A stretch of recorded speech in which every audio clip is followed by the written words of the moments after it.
Hello, welcome back to another episode of 0 to 60, and it's going to be an episode on the 17T turbos. In fact, this little sucker right here is my original 17T that I bought 2 years ago and definitely brought me a lot of joy and fun and made a lot of power as well. If you are a regular viewer of the channel and you're wondering what the hell is he doing with his red toolbox, I'm in Dylan's garage. Dylan was nice enough to let me use his garage while we're trying to work out where to live, where to run 0 to 60 from. I've got to get that new shop. And on that note, the new shop promo code for 0 to 60.com is still active. So if you want to get 25% off merch, parts, anything I've got left, I really need to clear it all out. Really appreciate everyone that is taking advantage of it. And you are taking advantage of it because most of it is now below what it costs. So yeah, I really want to clear it out. Thank you all for the purchases. The other thing, Buy Me a Coffee is going really, really well. I do appreciate everyone that is helping support me. It's huge. It's something I never thought I'd have this support with 0 to 60. I really love everyone that's trying to help me keep doing it, and it makes a huge difference. And if there's any businesses that want to get involved, please get in contact with the email address in the comment section below. I think businesses are going to be the key to making this a long-term actual business that makes sense versus just me going and getting a job. But I really want to do 0 to 60, so thank you all for the help. Anyway, back to it, 17T turbos. So there's been some talk lately. In fact, there's been some talk for the last 6 months about certain issues with 17T turbos and certain issues with 19T turbos that I haven't addressed. And I haven't addressed it because I wasn't confident that it was accurate. I wasn't really sure what was going on, and I don't like to talk about stuff that's just misinformation. Now, to give everyone a bit of a backstory, if you're a regular viewer, you'll probably know exactly what's going on. But I talk about this turbo because I bought it in 2020. I bought it when I didn't know much about N54s. And I really sort of fell in love with the power that you can make out of an N54 with these turbos. When they were on my car, they rolled 625 wheel horsepower. There we go.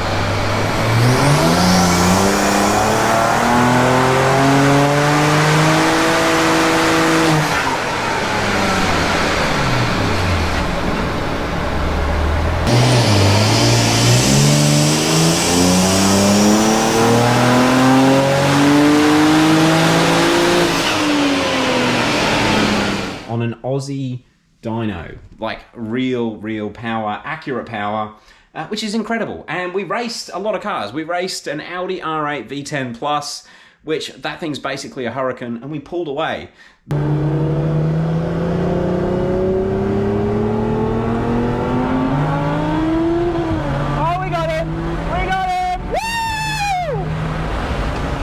These things are really capable of making an N54 get down and boogie, and I had a pretty good run. I went through 2 engines and didn't go through any turbos. I did have a bit of an issue for a few months where I wasn't hitting boost target. I assumed it was a lot of things. At one point, I was pretty confident it was the wastegates not sealing. However, I still never worked it out, but basically if I just targeted more boost, we'd hit what I want. So if I wanted 25 PSI, I just target 26, and that's how I ended up living with it. That's how it's been for over a year, and it was fine. They've never blown any smoke. The actual play on the shaft hasn't really changed much. Don't get me wrong, they don't feel as good as a brand new set of Flowmaxes.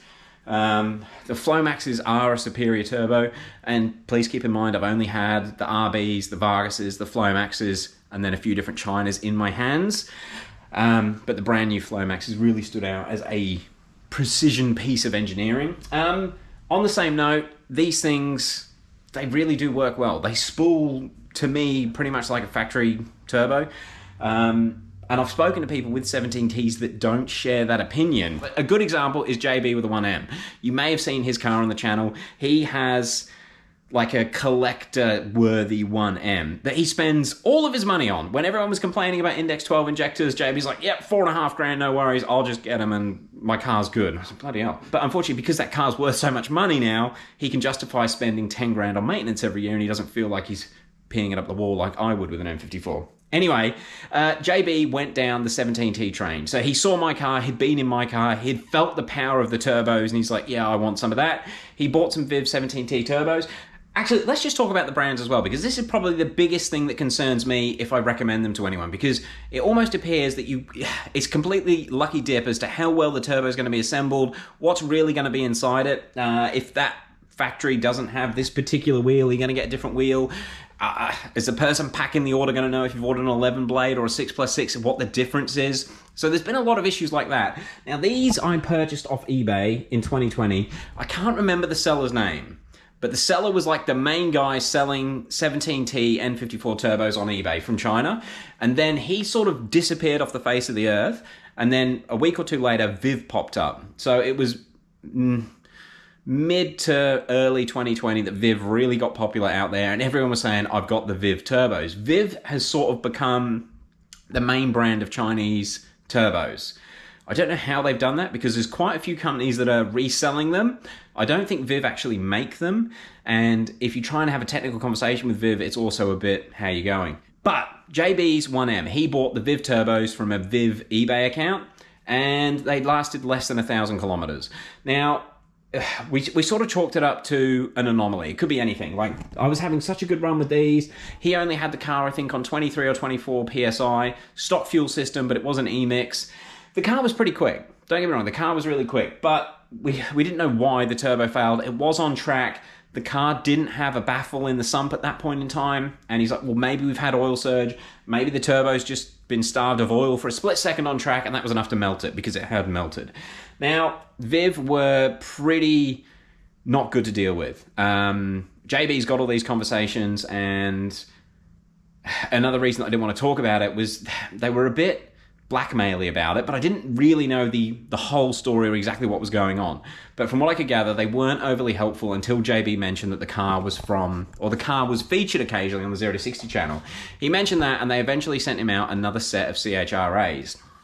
Now, he had originally ordered the Viv 11 blades, and they sent him, without him asking for the other version, they sent him 6+6s. So we had a set of 6+6s to go into his 11 blade 17Ts.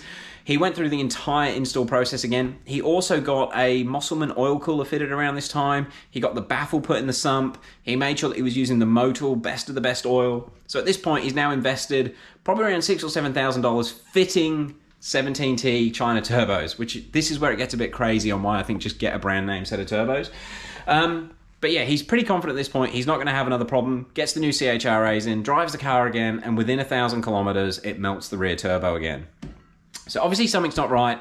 Speaks to Viv. Viv at this point are just trying to blame something in the car, it seems. They don't want to do warranty work. In fact, it's very rare that most, I get it, most companies are going to try and find a fault with the install or something like that, which they have to do to cover their backs, or else they'll be replacing everyone else's mistakes all the time. Anyway, long story short, Viv, after being threatened that JB will get me to talk about how bad his turbos have been on the channel, they said, okay, we'll give you your money back. And at that point in time, they also brought up the fact that he has the Viv inlets. So he bought his Viv turbos and inlets at the same time. The Viv inlets are something that I think everyone needs to be aware of, or even cheap inlets, because I have my inlets here. These ones were AliExpress specials from First Racing. That might have been when I got my turbos from. I can't bloody remember. But these have a reinforcement in them. You can see the ribbing all the way down it. That is some sort of metal wire, and it's very hard to crush this. And if you do crush it, it sort of springs back. Now, the Viv inlets that JB had on his car, from the outside look pretty much the same as those, but they didn't have that ribbing. And Viv was saying they've had a couple of reports where people are damaging turbos because of their inlets. Now, at the time, JB was like, well, shouldn't we tell everyone to check their inlets and make sure there's no issues? And they didn't want us to talk about it. Now, at this point in time, they hadn't refunded JB. I've had so much crap going on in the meantime, so I haven't had a chance to talk about it, but I wanted to talk about it now. So if you've got Viv inlets, just be careful, because they can actually collapse under heavy load. And basically, it's just the turbo drawing in air, and then there's too much vacuum in there. The filter might be causing a bit of a restriction, and the inlet closes up. I think JB ran them with both pods and the factory airbox. I can't remember what it was what was on it at the time when it cooked, but he'll probably comment below. But yeah, something to be aware of, the inlets are definitely an issue if you're looking at the Viv inlets. So check them if they are on your car. The other thing I wanted to talk about, a few people have been commenting lately about issues with laggy 19Ts. Specifically 19Ts, I haven't heard anyone complain about 17Ts. Something we did notice with JB's replacement CHRAs, they spooled quite lazily. At the time, we chalked it up to issues with the housing being damaged on the first set of Viv turbos, well, it was the same housing. And obviously, when the bearing assembly, whatever it's called, the rod, when it all collapses and melts, the blades will all hit the housing. So they'll hit this housing and that housing. You can try and clean it up, but the distance between the edge of the blades and the housing is never going to be right, and you're going to have air escaping or not compressing like it should. So that's what we chalked it up with JB 17Ts. His 6+6s were much slower at spooling than his 11 blades, but again, damaged housings. The thing that seems to be an issue of late, Scott's 19T car is also really lazy on the boost. Now, it's a similar feel to what we were having with the Vargas Stage 2 turbos that we had on the Flomax car when it was the Vargas car. So is there an issue with, well, maybe not an issue, but is there just a design that is more likely to have a laggy or very minimal low end? And so I want to talk about that as well. So where are your 17T or 19Ts coming on boost? These are boosting from like 2,500 RPM on an auto. At 2,500 RPM, the engine is up, you're going to have some fun. You might not make full boost till sort of 3.5, but you're getting boost pressure, and that is moving the car down the road quicker because of the turbos. In fact, on these, I had boost limited. I can't remember what it was, but basically we had to wind the boost down. They would make more boost than we wanted the rods to deal with.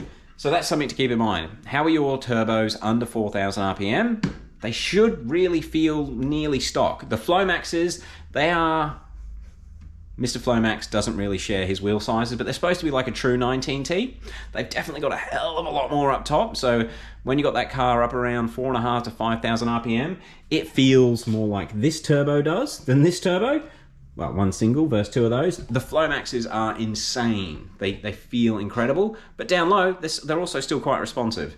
Where Scott's 19Ts, they feel like 17Ts up top, but are really numb down the bottom. Now, we still don't know if there is something weird going on with Scott's car. It's very hard to always know exactly what the hell's going on with a problem like this, because it could be something that we haven't identified yet, but he's been going through that car for nearly 18 months, changing exhaust, intakes, inlets, coil packs, like different tuners, JB4, MHD, switching about, and they always seem laggy. We haven't been able to work out what it is.